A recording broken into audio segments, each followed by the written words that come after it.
Captain Forrest here, and in today's video I'm going to be going over both these combatants to see who would win more often than not in an inverse situation. The Thing versus Colossus from Marvel Comics 616. Now if you guys are new to my channel, please leave a like, comment down below, and of course subscribe for further content. Also huge shouts to HQ Squad, massive shouts to Crusaders.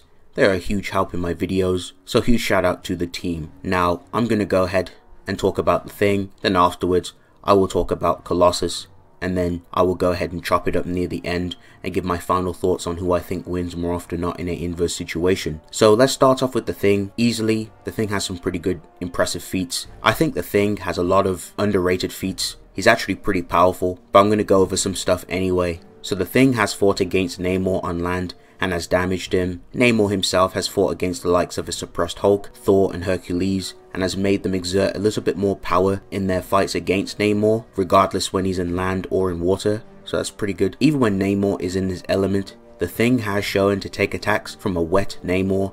In fact, Namor negged himself underwater trying to hit The Thing with a giant fish. The Thing then used the giant fish's teeth and shoved it in the ground on Namor, preventing him from moving. So that's some pretty good feats for The Thing. Now in Avengers vs X-Men, The Thing took a giant blast from the Phoenix Fire from Phoenix Force Namor, and he also took an attack from this very same Phoenix Force amped Namor. The Thing then goes on to damage and make Phoenix Force Namor bleed, and in the next page Phoenix Force Namor was able to literally break Red Hulk's arm. So this is pretty impressive. Like, The Thing is actually a pretty impressive heavy hitter, so he's got some really good scaling already. In Captain Universe issue 5, Gladiator confronts the Fantastic Four. The Thing fights Gladiator and punches him into next week, and literally they both go and get into a little bit of a scrap. So that's some pretty good feats. Like literally, he's literally sending Gladiator, a literal Herald tier character, flying. Impressive. The Thing himself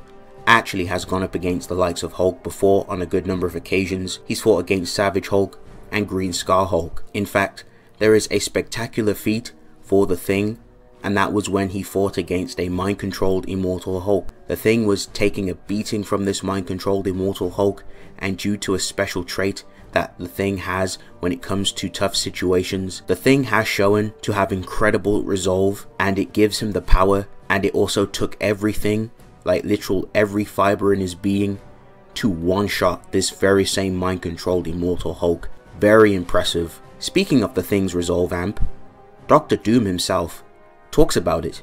He notes that The Thing's resolve will allow him to eventually break free and escape from captivity. The Thing was also able to one-shot Sunspot. This very same Sunspot can reach the Hulk level tiers when his powers are not suppressed. Okay, so that's going to round up The Thing.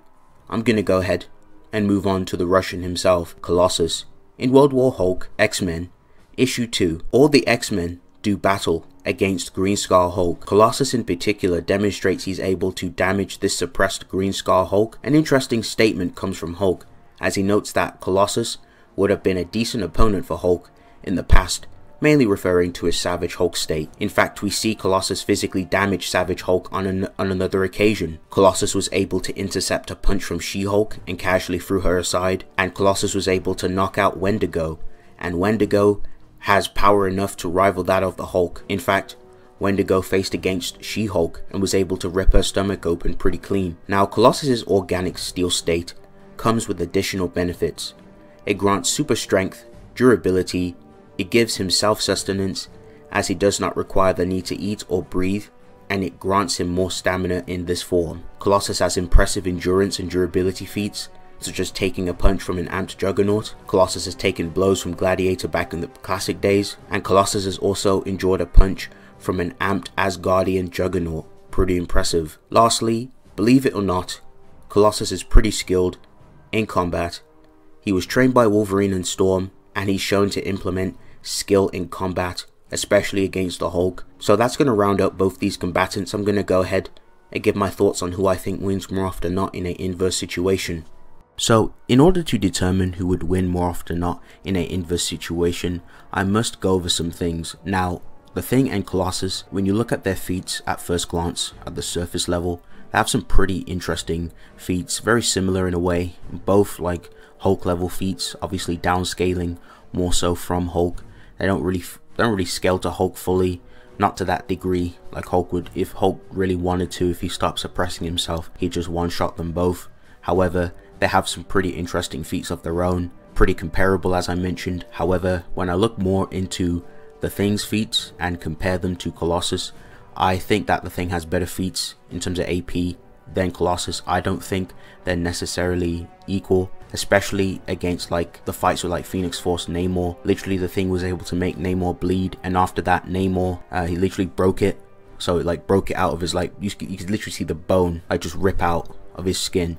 So it's pretty gruesome, and that's a pretty decent feat, especially like the Thing literally took a punch from Phoenix Force Namor and took Phoenix Force fire to the face, which is pretty impressive. So he has some really good durability and AP feats going into this, and especially his fight against Gladiator, he was literally able to send Gladiator flying with a punch, and he literally scraps a Gladiator too. Whereas when we look at when Colossus fought Gladiator, like Colossus was getting his ass whooped, and even though they were like scrapping, Colossus literally lost the fight, unfortunately. So it's just, when we look at the other characters, the other more powerful heavy hitters in the Marvel cosmology, it's like when I look at the Thing and how he performs against these characters, he does a lot better compared to Colossus, especially against Immortal Hulk. That feat, especially with the Resolve Amp, like just absolutely insane. Like that's a really good feat for the Thing, especially when he was Resolve Amped. And even when he didn't get the Resolve Amp at first, this dude was literally taking a big fat boxing from a mind-controlled Immortal Hulk.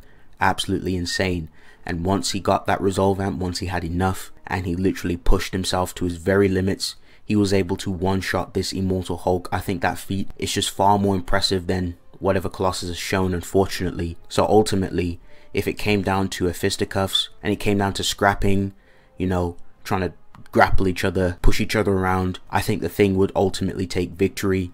Even if we argue, okay, you know, Colossus has pretty good durability, which he does, has absolutely amazing durability, but if it comes down to the Thing and his resolve and how motivated he gets in the fight, there's nothing stopping the Thing from just one-shotting Colossus, especially if it takes one good focus punch to the face. He will literally dent Colossus's neck or his jaw or his face, and that's gonna literally have Colossus lying out on the floor, like just incapacitated if not dead.